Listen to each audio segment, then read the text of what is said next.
दरवाजा खोलो। विनय एक बीमा कंपनी में काम करते हैं। उनकी कंपनी उनको एक जगह से दूसरे जगह ग्राहक से मिलने के लिए भेजती रहती है, जिसके कारण वो अपना घर एक ठिकाने पर नहीं रख सकते थे। इस बार उनको नेपाल के छोटे से पहाड़ी इलाके में जाना था, करीब 1 महीनों के लिए। इसलिए इस बार उन्होंने अपनी पत्नी को भी साथ ले लिया। परिवार में सिर्फ वो और उनकी पत्नी ही रहती थी। विनय और उसकी पत्नी दोनों नेपाल के लिए निकल पड़े। वैसे भी ठंड का मौसम था और नेपाल में ऊपर से बहुत तेज बर्फ पड़ रही थी। वो लोग अपने घर पहुंच चुके थे। अपने घर तक पहुंचने के लिए उनको बहुत संघर्ष करना पड़ा, क्योंकि घर छोटे से गांव में एक पहाड़ी इलाके में था, जिसकी वजह से दोनों बहुत थक चुके थे। रात के 12:30 बज चुके थे। जहां वो रह रहे थे वहां दूसरे घर एक दूसरों से बहुत दूर दूर थे। बाहर जोरों से ठंडी हवा और बर्फ गिर रही थी। दोनों अपने रजाई में दुबक कर आराम ही कर रहे थे कि अचानक उनको लगा कि किसी ने उनके घर का दरवाज़ा खटखटाया है। फिर उन्होंने सोचा कि क्या पता तेज हवा चलने की वजह से ऐसा जो रहा हो, इसीलिए उन्होंने उसको अनदेखा कर दिया। अगली सुबह विनय जिस काम के लिए आया था उसके लिए वो निकल पड़ा। उसकी पत्नी घर में आज अकेले ही थी। उसको समझ नहीं आ रहा था कि वो घर में बैठे वक्त कैसे बिताए। उसने सोचा कि चलो क्यों न बाहर जाकर ही कुछ। बाहर ठंड तो थी पर हवा नहीं चल रही थी, इसीलिए उसने अपना स्वेटर पहना और बाहर निकलने को तैयार हो गई। जैसे ही उसने अपना घर का गेट खोला, वैसे ही देखती है कि घर के पास बने एक खंबे के पीछे एक छोटा सा बच्चा खड़ा है, जो उसको चुपके चुपके देख रहा है।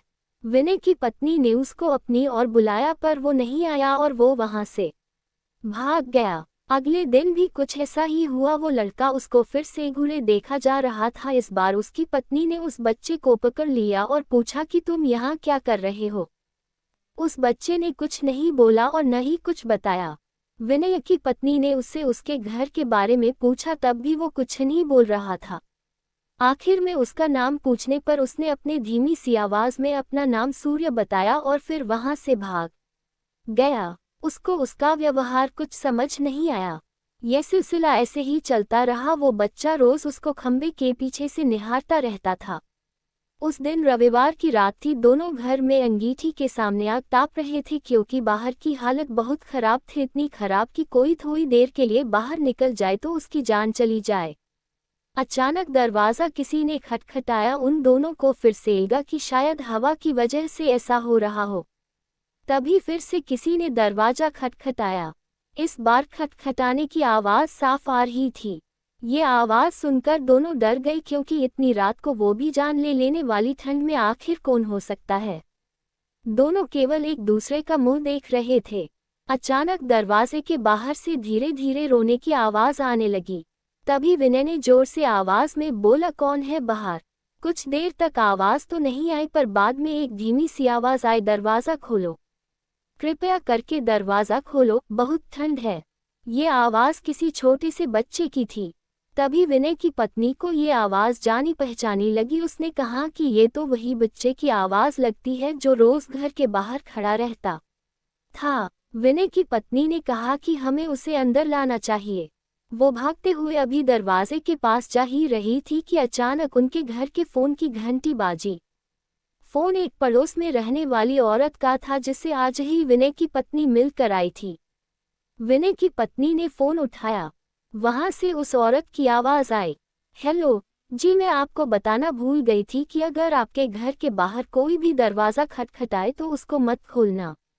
विनय की पत्नी ने कहा कि अभी मेरे घर जे बाहर एक बच्चे की आवाज आ रही है जो दरवाज़ा खोलने को कह रहा।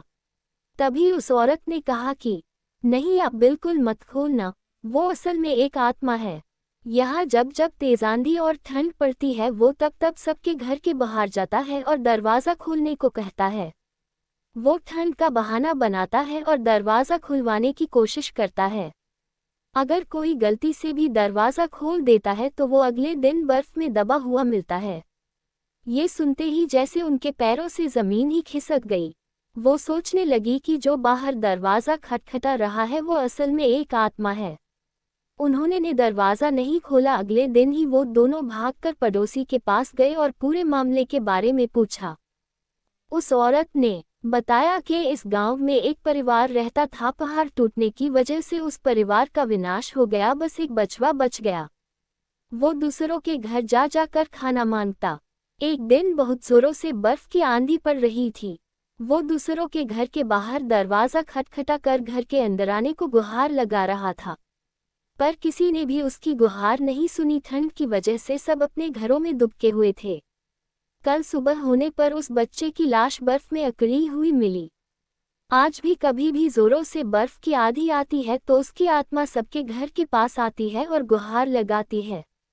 ये सब सुनकर दोनों हैरान रह गए, लेकिन वो वहाँ 1 महीने जब तक रहे तब तक 3-4 बार उनके साथ ऐसा ही हुआ। लेकिन विनय का काम खत्म हो जाने पर वो वहाँ से चले गए।